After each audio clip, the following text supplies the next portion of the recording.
cinnamon sugar soft pumpkin pretzels. Let's see what's cooking. It's time for yoyomax12. Hello everyone, starting off with a very large bowl and 1 1/3 cups of very warm water. Add to that a tablespoon of instant active dry yeast and 2 tablespoons of honey. My honey had started to crystallize a little bit, that's why it kind of looks a bit grainy, but it's still usable even when it gets that way. Then stir it together and allow it to rest for about 5 minutes. Now it's time to add in a teaspoon of pumpkin pie spice. If you can't find this where you live, you can make your own. It's just a blend of different spices. You can find recipes for it on the internet. And then add in a half a cup of pure canned pumpkin and a teaspoon of salt. Make sure you use pure canned pumpkin and not pumpkin pie filling. They're completely different. Now we need to stir in 4 cups of all-purpose flour, 1 cup at a time, stirring each cup in after each addition until you get it all mixed in. Now the recipe says at this point to transfer the dough to a very well-floured surface and knead a few times. Now you can see this is after 4 cups. Do you see how wet and sticky this is? I did turn it out onto an extremely well-floured surface, and you're supposed to be able to knead this a few times. There's no way you could knead this. It's way too wet. So I made the executive decision to add a little bit more flour. I sprinkled a little bit more flour on the top and then just started to knead it. And as you can see, it's really sticky. So I continued to add flour and kneaded this. I added an additional about a 3/4 of a cup to a cup of flour in total, I think, because I didn't measure it. I just kept sprinkling until it reached a texture where it wasn't so sticky as so that you could actually knead it. Now I may have added too much flour here. It's very possible. You'll have to tell me if you have lots of experience with soft pretzels, if this dough texture that you see right now looks right or not. Anyway, I kneaded it a few times and then you let it rest for 10 minutes. Then you cut it into 12 pieces. Just do your best and try to cut it into 12 equal sized pieces so that your pretzels are all the same size. And as I was cutting, I sprinkled a little bit more flour on them just because they were sticking to one another and sticking to the countertop. Now to make the pretzel, you make an 18-inch long rope, give it a twist a couple of times and then flip it over and you have a pretzel. And here it is a little bit slower.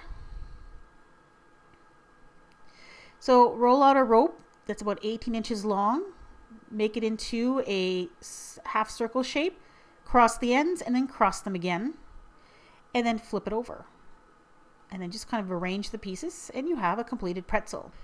Now you're going to boil some water in a large pot. Just make sure there's about 2 or 3 inches of boiling water, and you're going to add 1/3 cup of baking soda to the water, and it's going to boil up and froth up really, really quickly. So be careful when you're doing that. Then once it's dissolved into the water, you're going to add in your pretzels. So drop in the pretzel dough into the water and allow them to boil for about 30 seconds. Remove them from the water using a slotted spoon and then place them on some paper toweling to drain a little bit. Once most of the water is drained off, put them on a greased cookie sheet or one covered with a silicone mat.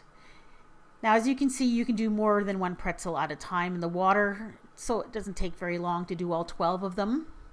Then you're going to bake these at 400 degrees Fahrenheit for about 10 to 15 minutes until they are golden brown. And there they are out of the oven, nicely browned. Let them cool just a little bit so that you can handle them, and then brush them with some melted butter. Now, these pretzels are still quite hot though. Prepare some cinnamon sugar. There'll be a recipe for this amount of cinnamon sugar in the description box below.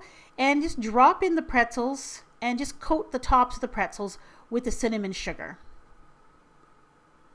There's a lovely completed pretzel. Now these are good just on their own, but they're even better with a little bit of frosting. So you can use this frosting that was on the website that I found this recipe. That's 3 cups of powdered sugar, 1/4 teaspoon of vanilla, a couple tablespoons of cream cheese, and 2 to 3 tablespoons of milk. Add in about 1.5 tablespoons of milk, blend it with an electric mixer, and then continue to add milk until you get the texture and thickness of frosting that you like. I put mine in a Ziploc bag with the corner cut off and then just drizzled the frosting on top of the pretzels. And then you're going to serve these immediately. These pretzels are at their very, very best right out of the oven and drizzled with frosting, and then serve them while they're still warm. They are heavenly while these things are still warm. They're very, very good. Just the right amount of sweetness, and that cream cheese adds a really nice flavor to them. The pumpkin comes through very well and makes them super, super moist. Now, that being said, there's something you need to know about these. If you don't eat them the same day, what can happen is if you put these in a covered container on the countertop overnight, what happens is all that moisture from the pumpkin comes out of the bagel into the cinnamon sugar, makes the cinnamon sugar really wet, and actually makes the frosting a little runny.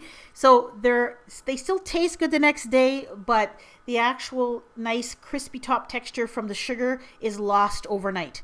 Now, the smallest can of pumpkin you can buy around here is 15 ounces. This recipe only takes a half a cup, so you still have a lot of pumpkin left in that can. So if you're looking for something to use that pumpkin in, I have a couple of other pumpkin recipes on my channel that you might want to try. I have this one pot pumpkin pasta, and I also have pumpkin fudge. So, great way of using up some of the leftover pure canned pumpkin. Thanks for watching.